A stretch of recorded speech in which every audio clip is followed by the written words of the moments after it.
Mr. President. Senator from Vermont. Thank you, Mr. President. Mr. President, we are 9 months into the second Trump administration, and there are two dynamics that have become very painfully clear. One is the arbitrary use and abuse of power by the executive, and two, the regrettable passivity of the United States Senate. It's a dangerous combination. An executive who is doing much more than he has the legal power to do, and a United States Senate not doing what it is constitutionally required to do. The two very explicit examples of executive overreach are tariffs and budgets.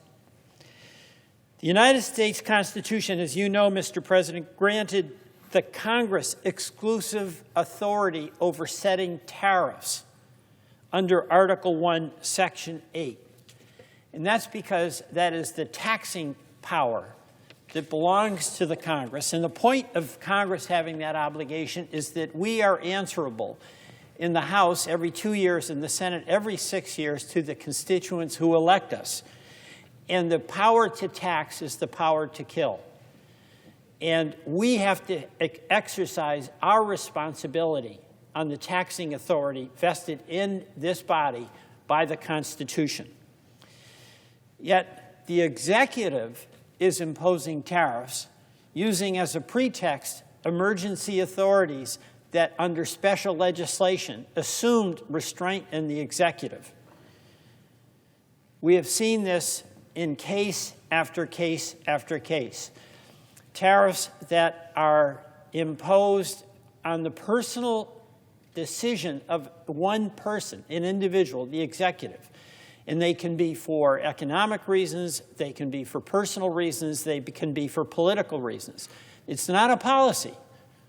It's an erratic imposition of tariffs on our trading partners. In some cases, Canada, under the theory or argument that it's a, quote, national emergency, when there is no threat to our national security by Canada. They're our near and dear friends. Or it's on a personal reason, because the president does not like what the Brazil Congress is doing with respect to its former president.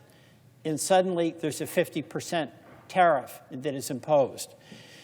This is a tax, and as a tax, it is our obligation to be the ones that decide if, when, whether, and how a tariff will be imposed. This should not be something that we look the other way when the executive takes that constitutional responsibility that only we have. The second area of executive overreach is in the budget. The power of the purse. That belongs to the Congress of the United States. Again, our framers saw that the Congress would be the closest to the people that we represent. We would be the ones who would be making decisions about meeting their needs through the taxing and spending power vested in us. But what we now have is a situation where budgets that have been passed on a bipartisan basis by this Congress are being changed or ignored by the executive.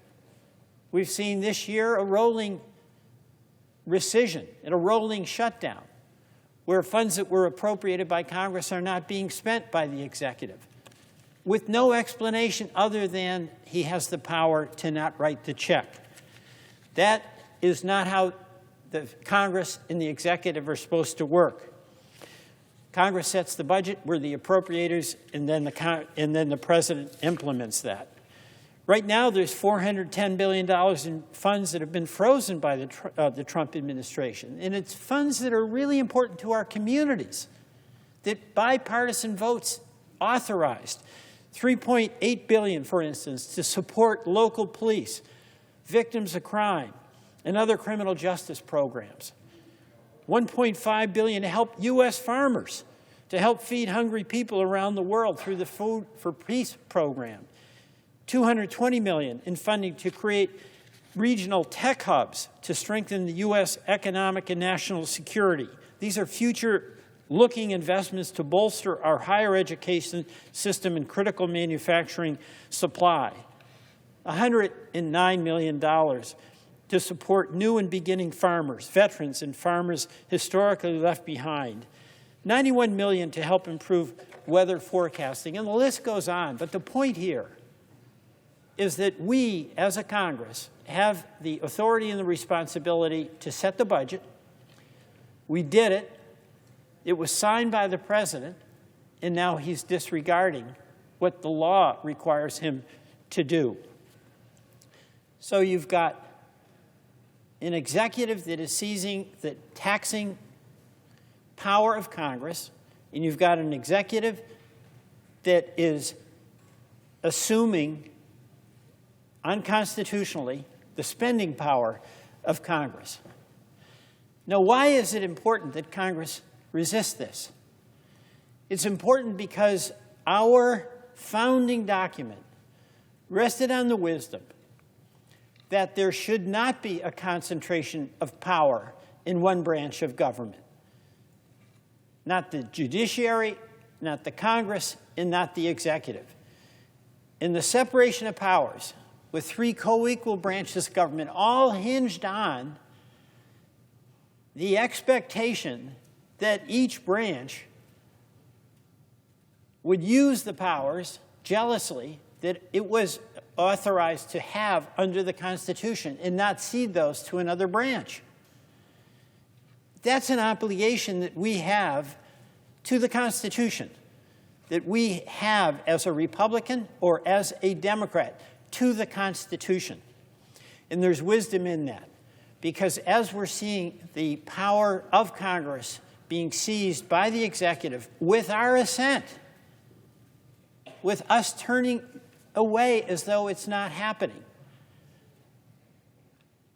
we are failing to maintain that system of checks and balances that has served our country so well for so long. You know, I have a lot of objections to many of the Trump policies, but there are many here who support the Trump policies, and that's the point. It's our job to debate, and then whoever gets the votes, that policy will prevail.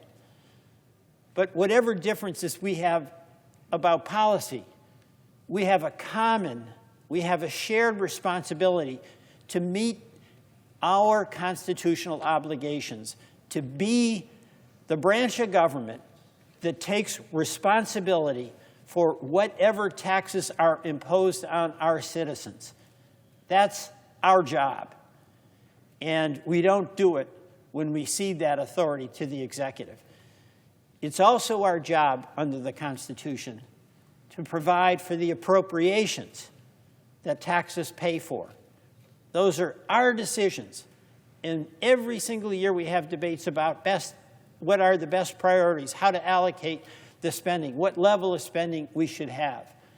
But once we make that decision, it's the limited authority of the executive to then implement the decisions we've made.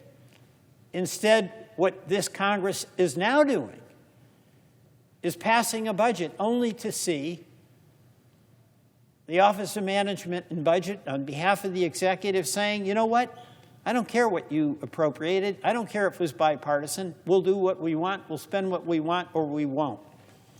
That is a complete abdication of responsibility by this Congress, and it is very dangerous. It's dangerous because with the taxing authority being made on the personal decisions of the executive, you don't have a policy that anyone can count on. It's going to be damaging, and already is, to our economy. If we have passed budgets and then look the other way, when the executive decides he is not going to spend it, or spend it in the ways that we directed, it means that we have no capacity to meet the needs as we see them of our farmers, of our children, of our educational challenges. Mr. President, this dynamic of executive overreach and U.S. Senate passivity has got to end to protect the well-being of our democracy and the well-being of the people of the United States of America. I yield back.